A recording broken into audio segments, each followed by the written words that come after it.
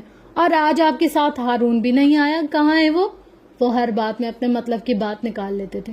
عمر نے گردن موڑ کر اس کو دیکھا. ورلڈ فیمس ڈش کیسے؟ اس نے 4 لفظوں پر مشتمل جملے میں سوال پوچھا تھا. شہاب پورا کا پورا عمر کی طرف مڑ گیا.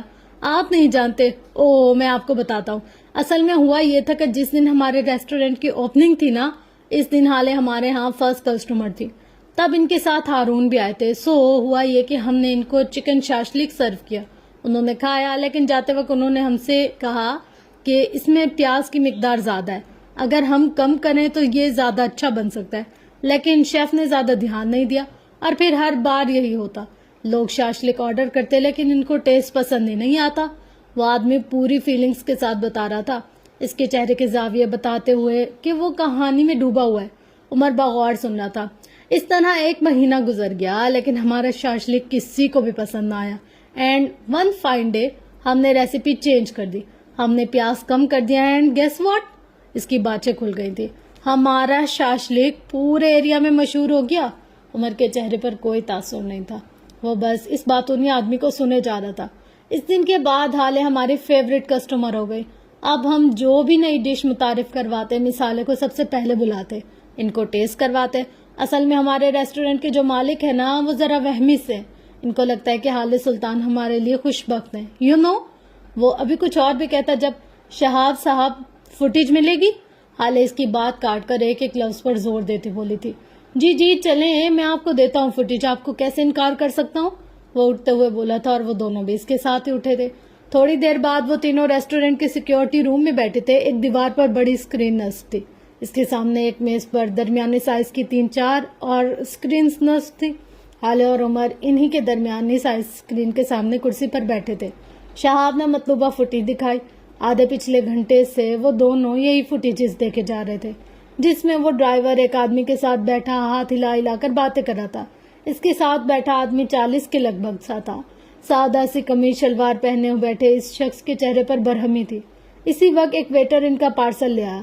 وہ دونوں خاموش ہو گئے تھے. اس کے جاتے ہی 1-2 مزید باتیں ہوئی. وہ دونوں اٹھ کھڑے ہوئے. حالے بغور اس آدمی کو دیکھ رہی تھی. البتہ عمر کے تاثرات اب بھی سپار تھے. آپ اس آدمی کو جانتے ہیں شہاب؟ حالے اسکرین کو دیکھتے ہوئے پوچھ رہی تھی. میں جانتا ہوں, شہاب کے بجائے عمر نے جواب دیا. یہ 2-3 مہینے پہلے جیل سے رہا ہوا ہے. اس پہ اسمگلنگ کا کیس تھا. یہ اب بھی بیل پر ہے. اس کے کیسز کا انچارج انسپیکٹر محمد خان تھا. میں اس سے ساری ڈیلز لے لوں گا. یہاں پہ اور کچھ بھی کام کا نہیں ہے, چلنا چاہیے. وہ اٹھ کھڑا ہوا. حالے اس کے ساتھ اٹھی تھی. اچانک ہی عمر کے ذہن میں کچھ کلک ہوا. وہ واپس بیٹھ گیا تھا. حالے نے اچنبے سے اس کو دیکھا. سر, کچھ اور بھی چاہیے کیا آپ کو؟ شہاب نے سوال کیا. ہاں, آپ کے ریسٹورینٹ کے باہر کی فوٹیج. وہاں سے ساری سڑک کی فوٹیج آتی ہوگی نا؟ آپ نے کیمرے تو لگائے ہیں نا باہر؟ ای میل بھی کرو ساری فوٹیجز مجھے. وہ اجلت میں کہہ رہا تھا. حالے اس کے کان کے پاس جھکی تھی. یہ میرا کیس ہے, اس میں تم کیوں کچھ کرو؟ میری مرضی کے بغیر کچھ بھی نہیں کر سکتے تمہیں فوٹیج چاہیے تو پہلے مجھے بتانا ہوگا. کیوں؟ وہ خشک لہجے میں کہہ رہا تھا. عمر نے اس کی طرف دیکھا تھا اور اپنی آواز ہلکی کر لی. جس گاڑی میں آپ اغوا ہوئی وہ گاڑی اسی سیلون والی گلی میں چھوڑ دی گئی تھی. وہاں سے آپ کو کسی اور گاڑی میں آگے لے جایا گیا, اور وہ گاڑی صرف ایک ہی جگہ سے گزر سکتی ہے, اس ریسٹورینٹ کے سامنے والی سڑک سے, کیونکہ ان کے پاس گزرنے کا کوئی دوسرا راستہ نہیں ہے. گلی آگے بند ہے. اب ہمیں یہ دیکھنا ہوگا کہ اس واقعے کے اگلے 30 منٹ تک یہاں سے کون کون سی گاڑی گزری ہے. ان کی ڈیٹیلز میں نکلوا لوں گا, بس ایک بار گاڑی مل جائے.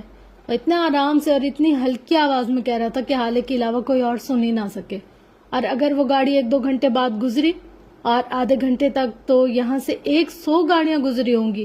ہم کس کس گاڑی کے مالک کے پاس جاتے رہیں گے, کس کس کو بلیم کریں گے؟ وہ غیر آرام دہ سی تھی.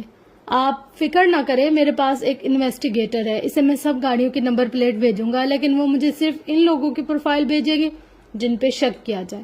وہ اپنے کام میں ماہر ہے اور مجھے اس پر بہت اعتبار ہے. وہ اب اس کو نہیں دیکھ رہا تھا, اس کی نظریں اسکرین پر جمی تھی. اس نے پہلے ساری فوٹیجز دیکھی اور پھر اسے ای میل پہ بھیج دیا. اب وہ قدرے بہتر نظر آتا تھا. وہ دونوں جانے کے لیے اٹھ کھڑے ہوئے. شہاب کے چہرے کے تاثرات صاف بتاتے تھے اسے یہ عمر کچھ خاص پسند نہیں آیا. مجھے تو بولنے ہی نہیں دیا. وہ بڑبڑاتے ہوئے باہر چلا. جی تو بھائی صاحب کیسی لگی آپ کو یہ ایپیسوڈ؟ ہوپ سو کہ آپ کو اچھی لگی ہوگی. یہ ایپیسوڈ پسند آنے کی صورت میں آپ لوگوں نے کیا کرنا ہے وہ تو مجھے بتانے کی ضرورت ہی نہیں ہے, کیونکہ آپ لوگ اتنے سمجھدار ہیں کہ آپ کو پتا ہے کہ ویڈیو پسند آنے کی صورت میں لائک, کمنٹ, شیئر, سبسکرائب ضرور کرنا ہے. تو بہت ساری ابھی کہانی رہتی ہے اور بہت سارے ابھی جول رہتے ہیں اس میں.